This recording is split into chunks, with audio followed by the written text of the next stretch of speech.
Week 13 of the NFL season is here, and this is Thanksgiving week. Games on Thursday, games on Friday, friends, family, food, everything that you could want to enjoy a great holiday week. But as you count your blessings and what you're thankful for this week, hopefully when we go to bed on Sunday night, we can all just say that we're thankful that all of our players did exactly what they were supposed to. Studs were studs, duds were duds, no injuries occurred, and we can just have a normal week.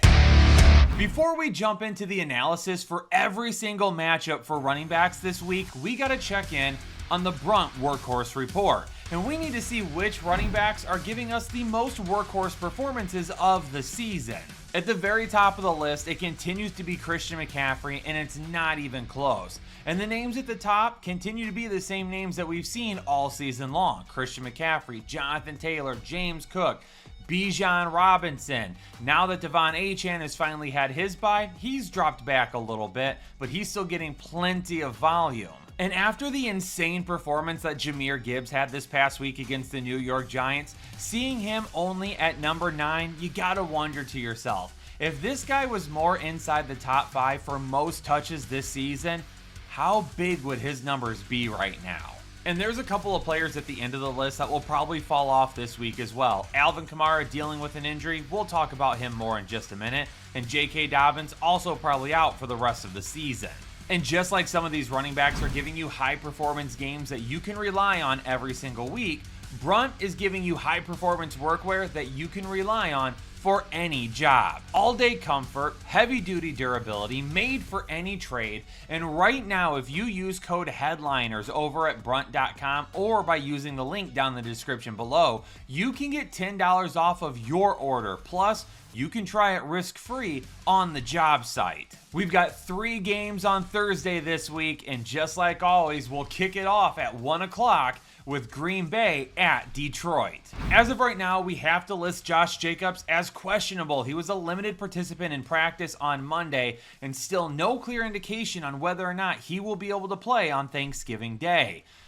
Green Bay sounded like they wanted to be cautious with him last week, and they just decided, hey, we're going to go with Emmanuel Wilson. We need you healthy. So, are they going to be cautious with him yet again if he doesn't feel like he's 100%? Will they trust Emmanuel Wilson? Whoever the running back is for the Green Bay Packers this week, they've got a tough matchup ahead of them, as Detroit is now allowing the fewest fantasy points to opposing running backs on the season. And Emmanuel Wilson, from a volume perspective, was really good last week, but he wasn't super effective in terms of efficiency. He only averaged 3.8 yards per carry. And going up against Detroit, you're probably going to find some of the same things. Maybe a decent sized run here or there, maybe getting into the red zone and finding a touchdown. If Josh Jacobs doesn't play, Emmanuel Wilson will be a fringe start because upside could be limited. If Josh Jacobs does play, then we're looking at needing to put Josh Jacobs as a fringe start and just keeping our fingers crossed that he's actually 100%.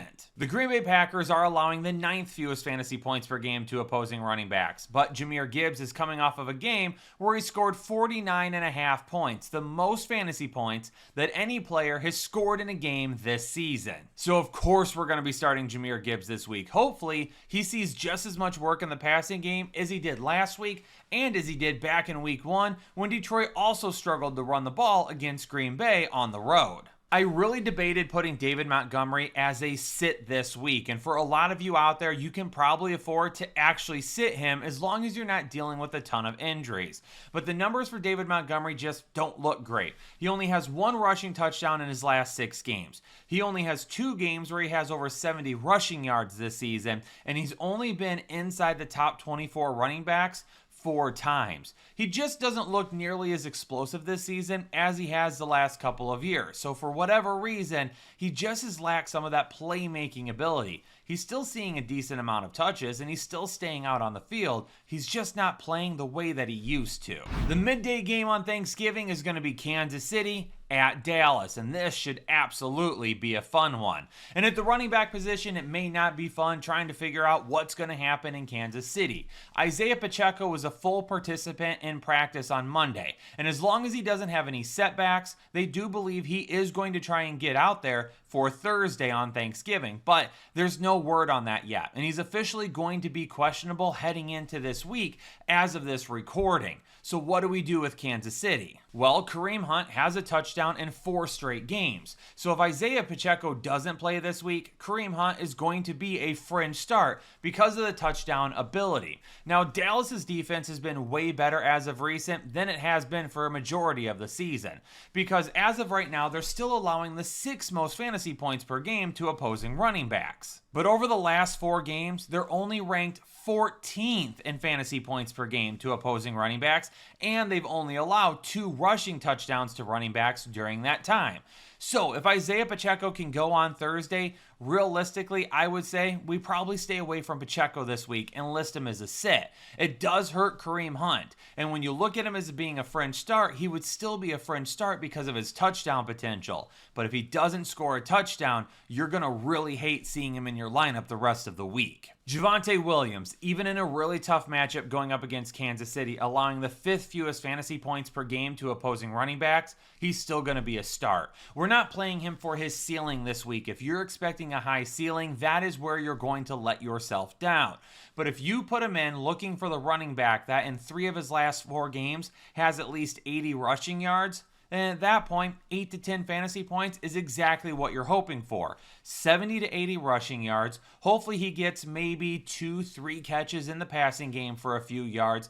And if we're lucky, he could score a touchdown as well. The nightcap on Thursday is going to be Cincinnati at Baltimore. And after everyone has been stuffing their bellies all day long, hopefully they'll be able to stay awake for the return of Joe Burrow. Now it sounds like that's locked in, and he will definitely be playing on Thursday as long as he doesn't have any type of a setback. Is that good news for Chase Brown? Because at the beginning of the season with Joe Burrow, Chase Brown wasn't playing all that well. He's finally found a little bit of rhythm here as of late, however, and hopefully that will continue, because he has had some really tough matchups the last couple of weeks, and he still has been able to be the RB15 and the RB12, running for a combined 206 yards. Baltimore's defense is playing a lot better as of recent. Over the last 4 games, Baltimore is allowing the 4th fewest fantasy points per game to opposing running backs. Chase Brown, hopefully he can stay hot, just like we've seen over the last few weeks. But if he reverts back to the way he looked at the beginning of the season, that is not great for those of you that feel like you can trust Chase Brown once again. And Cincinnati continues to allow the most fantasy points per game to opposing running backs. And Derrick Henry is in a great position, coming off of a 2-touchdown game last week, to not only see a fair amount of volume, but to also find the end zone. Over the last 5 games, he's been inside the top 10 running backs 3 times, and he has 2 top 24 games to go along with that. He also has 5 touchdowns in his last 5 games. He's got top 12 upside this week, but he also should be firmly inside the top 24. Is there anybody out there that still goes to the store on Black Friday? I feel like everybody does their Black Friday shopping online now. So while you're kicked back on the couch looking through all of the best deals online, which includes our 2026 Fantasy Football Draft Guide. That's right, make sure you keep an eye on our socials this week, because on Black Friday, we are going to have a great promotion for our 2026 Fantasy Football Draft Guide. Pre-order it now, get a huge discount, and you are going to be locked in for the 2026 season already. And over the last couple of years, we have been releasing our draft guide earlier and earlier to include tons of dynasty content, rookie draft profiles, and everything that you need to get ready for the season before fantasy football drafts even arrive. The best draft guide that you can get in the industry today for the best price that you can get for a limited time on Black Friday. But after you get your draft guide ordered, do some Christmas shopping, and lock in for football, Chicago will be playing at Philadelphia at 3 o'clock on Friday. And was last week just a blip on the radar for DeAndre Swift, or is he going to start losing a majority of his touches to Kyle Monangai?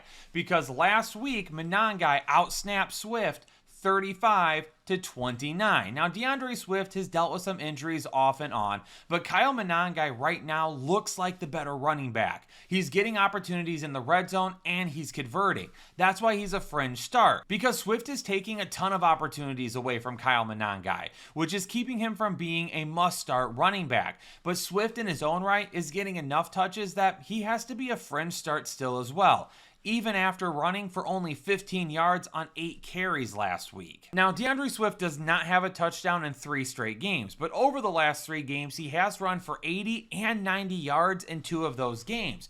So he's still putting up decent production. What we would really need for some clarity here is for Kyle Monangai to become the main running back to see at least 60% of the snaps, DeAndre Swift to fade a little bit so we can start sitting him, and then we can start starting Kyle Monangai every single week. Saquon Barkley has to be a fringe start moving forward, and honestly, he's barely even a fringe start, but if you own him, can you really bench him? Let me know down in the comments below. If you own Saquon Barkley, have you benched him at this point? Do you plan on benching him? Have you been able to bench him because you have enough production elsewhere that you don't have to worry about it? Because right now, he has to be the most frustrating player to own in fantasy football. He has no touchdowns in his last 3 games and only 1 rushing touchdown in his last 7 games. He's only run for 100 yards 1 time this season, and he's only ran for over 80 yards 3 times. All right, let's get into the Sunday slate now. And for those of you with larger families,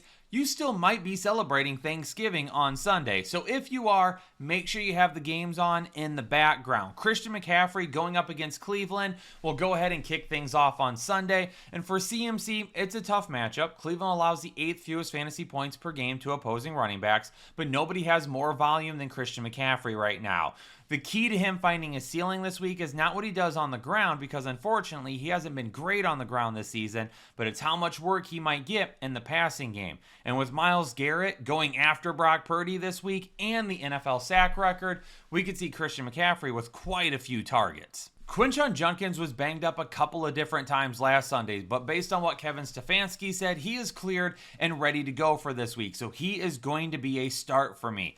2 touchdowns last week, but that overshadows the fact that he wasn't all that great on the ground. His efficiency was very poor. He only averaged 2.9 yards per carry. And with as good as Dylan Sampson looked last week, especially in the passing game, you got to wonder if he's going to spell Quinshon Judkins a little bit more this week. Does Judkins have the ceiling that I would like him to have? Absolutely not. I think he's more of a floor play this week, and we have to hope that Dylan Sampson doesn't play too much more often than what Judkins does. Jacksonville at Tennessee is going to be a great matchup for Travis Etienne, but Bashal Tutin didn't end up doing anything last week, and a lot of signs were pointing to him potentially having a little bit more of a breakout game and seeing a larger role on this team going forward.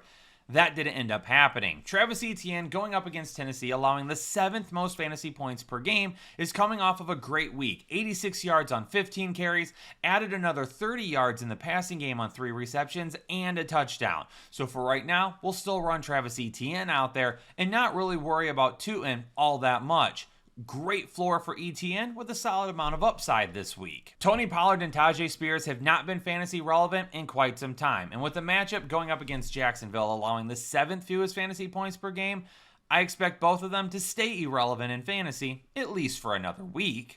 Woody Marks has seen his snap share increase to over 70% in each of the last 3 weeks, indicating he's the clear RB1 now. But unfortunately, he's still losing touches in the red zone and at the goal line to Nick Chubb. Now, apparently he was banged up at times last week, but as of right now, it doesn't appear that he's going to be questionable.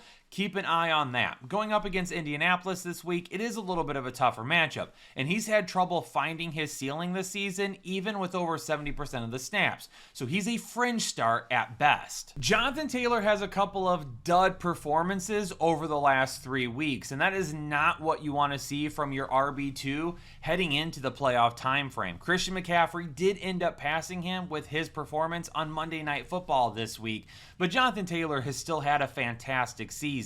And the one area that you can kind of get to the Houston Texans at, is on the ground with your run game. With how good they are against the pass and with how good their defense is just in general, this is probably another low ceiling day for Jonathan Taylor. But if Indianapolis is going to win this game, they have to attack Houston on the ground with JT. I've got some major question marks about the New Orleans Saints backfield this week.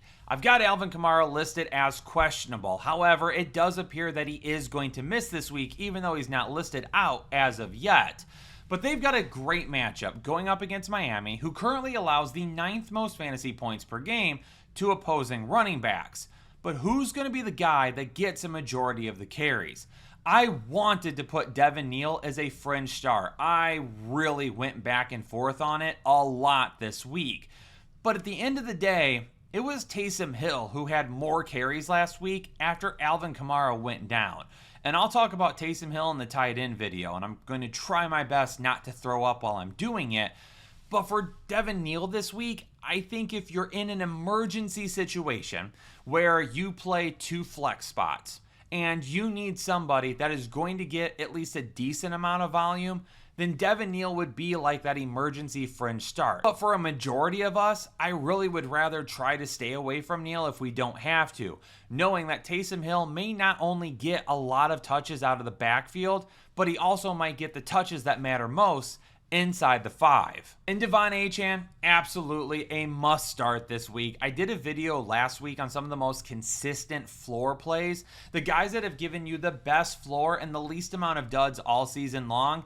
Devon Achane does not have a game outside the top 24 yet. Derrick Henry found the end zone a couple of times last week against the New York Jets, and fantasy owners are going to hope Bijan Robinson can do the same thing this week. Now, Bijan Robinson's season, for those of you that own him, kind of feel like when it's your vegan aunt's turn to host Thanksgiving. You're excited, you're ready to eat, you're hungry. You get there, you look at the spread, and you can just tell that you're not going to be really fulfilled by the end of the day. Is the food good? Yeah, it might be good, but it's Thanksgiving. We need some hearty, filling food on Thanksgiving. And Bijan Robinson just hasn't given us that hearty, full feeling this season. He hasn't reached his ceiling nearly as much as we would like. But the one thing that we can say about Bijan Robinson, he's finished outside the top 24 running backs less times than Jonathan Taylor has. And for those of you that are considering Tyler Algier this week, I would look for other options. We don't have any teams on a bye, so I would hope you would be able to find somebody else that could play over Tyler Algier, especially if you're considering flexing him. For Tyler Algier, yeah, he's scoring from time to time, but he only has double-digit carries in 3 of his last 7 games. The question is what Atlanta defense will show up this week. If it's the Atlanta defense that we saw at times at the beginning of the season, then the ceiling may not be that high for Breece Hall this week. If it's the Atlanta defense that we've seen more and more recently, then unfortunately that's the defense that is now allowing the 4th most fantasy points per game to opposing running backs. Breece Hall just snuck inside the top 15 running backs last week with 75 receiving yards. If he can get 50, 60 receiving yards, he gives himself a solid floor, but he also has a shot at his ceiling. But with how he's performed on the ground so far this season, he has to have the receiving yards to even be considered inside the top 24. For anyone out there that's going to be looking to play an Arizona running back this week, I highly encourage you to keep an eye on the situation throughout the week because this could end up being messy. It's a great matchup going up against Tampa Bay, who's allowing the 10th most fantasy points per game to opposing running backs. But who's it going to be this week? Trey Benson is still officially on IR, but his practice window has been opened and he could potentially return in this game. Emari Demercado, he missed last week, but he is officially questionable for week 13. Bam Knight, he apparently was banged up at some point last week, but he only had 12 yards on 10 carries. He did add 5 targets. And Michael Carter is kind of like a forgotten running back at this point. He's there to help, but he's not really doing anything. If Trey Benson doesn't play this week, then Bam Knight for me is going to be a fringe start. I will bet on the guy who's got the best chance to score a touchdown. But if Trey Benson does end up playing this week, I'm probably going to sit Bam Knight and I would fringe start Trey Benson, and I wouldn't feel great about it. But the situation in Tampa Bay could be just as questionable. It sounds like Bucky Irving is going to return this week, but We've been here, seen that, and done that for the last several weeks with no real indication on whether or not Bucky Irving would end up playing or how long he would be out. Tampa Bay just has not been very forthcoming in all their information with Bucky Irving. So as of right now, he is still questionable with a solid chance to play.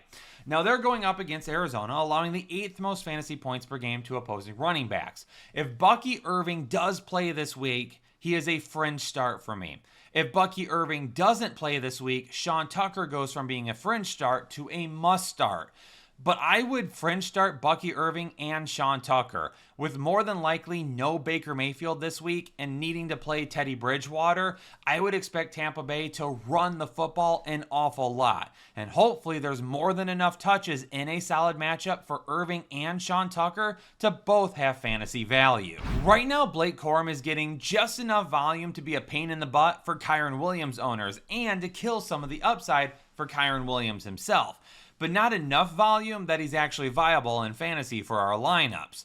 Kyren Williams heading into last week had a touchdown in 3 straight games. And in this matchup going up against Carolina, we could potentially find ourselves in a situation where he gets into the end zone once again. But unfortunately, because Blake Corum is getting a decent amount of touches right now, the ceiling for Kyren Williams just continues to evade him. The LA Rams are currently allowing the 3rd fewest fantasy points per game to opposing running backs, and I'm trying to give Rico Dowdle the benefit of the doubt and a little bit of respect for how well he's played this season.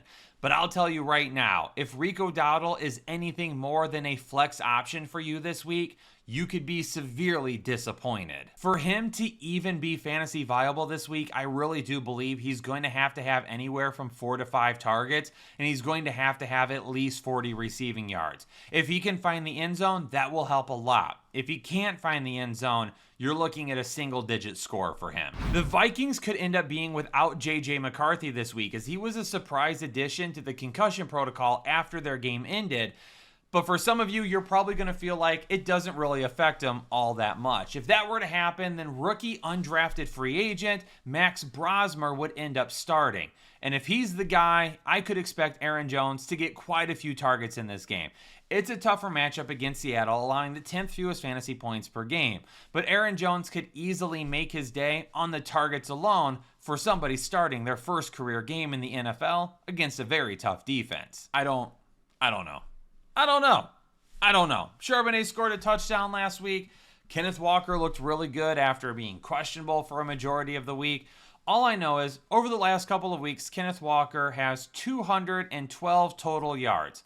Zach Charbonnet only has 82 total yards. The writing's on the wall with who the better running back is. Deploy either of them in this matchup at your risk. Pittsburgh's run defense may be giving up the 6th fewest fantasy points per game to opposing running backs, but they seem to be very up and down. A few weeks ago, they only gave up 45 rushing yards on 14 carries to Jonathan Taylor. But then they turn around a couple of weeks later and give up 99 rushing yards on 18 carries to Chase Brown.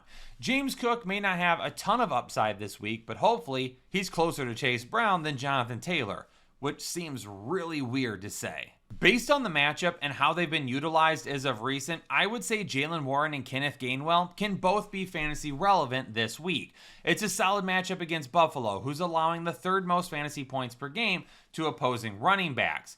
Jaylen Warren, he's getting the touches on the ground. Kenneth Gainwell is still getting some touches, but Kenneth Gainwell is getting quite a bit of targets as well. If Mason Rudolph were to end up starting again over Aaron Rodgers, Kenneth Gainwell would go from being a fringe start to a must start. Jaylen Warren would stay at fringe status. If Aaron Jones is the quarterback this week, I would rank Jaylen Warren ahead of Kenneth Gainwell, but Kenneth Gainwell will still see some looks in the passing game, so he would remain a fringe start, but more of a flex option and not really an RB2. As of this recording, we still don't have a ton of information on Ashton Jeanty. I don't think he's going to play this week. It does sound like he avoided a major injury with his ankle, but it does sound like he's not going to be able to go this week based on the reports that I read after the game. So we'll keep an eye on it and we'll list him as questionable. And if for some reason Ashton Jeanty can't go this week, I'm not going to look at Raheem Mostert as being an option to start. I'll go ahead and skip this backfield. If Ashton Jeanty does play this week, it's going to be borderline whether or not I would actually use him. We're going to have to wait to hear a lot more. We're going to have some major questions for the Chargers this week as well, as Omarion Hampton could end up having his practice window opened. And if it is, he could end up returning this week as well. If that happens, Omarion Hampton becomes a fringe start for me, while Kamani Vidal will end up being a sit. For whatever reason, if Omarion Hampton doesn't end up returning this week, he is obviously going to remain on IR for another week, hopefully returning in week 14. And Kamani Vidal would be a start for me this week, even though I do think his upside would be slightly limited. After J.K. Dobbins officially went on IR, the hope was that R.J. Harvey would end up leading this backfield. And prior to the bye, that just did not work out the way that we would have hoped. Jaleel McLaughlin had to go and stick his nose in R.J. Harvey's business. He only had 3 targets, he only ran for 30 yards on 11 carries, and Jaleel McLaughlin stole a touchdown away from him.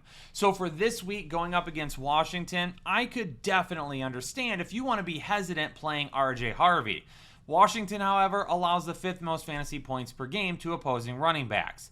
So I'm going to bet on R.J. Harvey this week and his explosive playmaking ability, and I'm going to hope that he sees at least 60% of the running back snaps. There is no shot I start anyone for Washington in this matchup going up against Denver that allows the 4th fewest fantasy points per game to opposing running backs. Chris Rodriguez, as long as he's good to go this week and he's healthy, then he's probably going to get the start and he's going to see a majority of the carries. But I don't like his potential. Yep, maybe they could find a touchdown for him if they can get into the red zone, but I'll look at Chris Rodriguez in later weeks, not this week. To finish out the week, we've got Monday Night Football, the New York Giants at the New England Patriots. And for the New York Giants, I'm going to stay away from this backfield. I understand that Tyrone Tracy had a solid week last week against Detroit, but a majority of that production was a 42-yard reception where Tyrone Tracy was left completely alone in blown coverage on the opposite side of the field. If it hadn't been for that catch, he would not have been anywhere close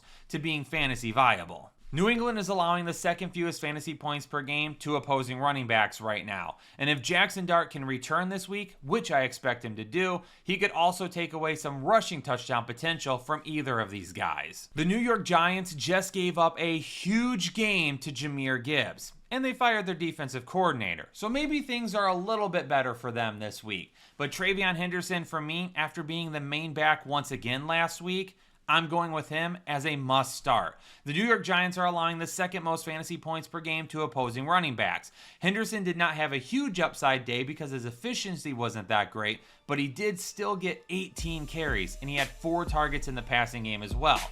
Is Travion Henderson going to score almost 50 fantasy points this week? No, he's not. But this is a guy that definitely could get to 15. Headliner Nation, there is my analysis for every single running back in every single matchup this week. And as you count what you are thankful for, I just want to let you all know that we're thankful for you continuing to be with us, whether you're a member, a subscriber, or just a casual viewer. We appreciate everybody out there helping to support what we do on a weekly basis. Before you get out of here, do me a favor, hit the like button, subscribe, bell notifications, hype the video, leave a comment down below, but most importantly, remember to pre-order your 2026 Fantasy Football Draft Guide on Black Friday for a huge discount this season. Stay safe, stay healthy, and I'll catch you all in the next episode of the Fantasy Headliners.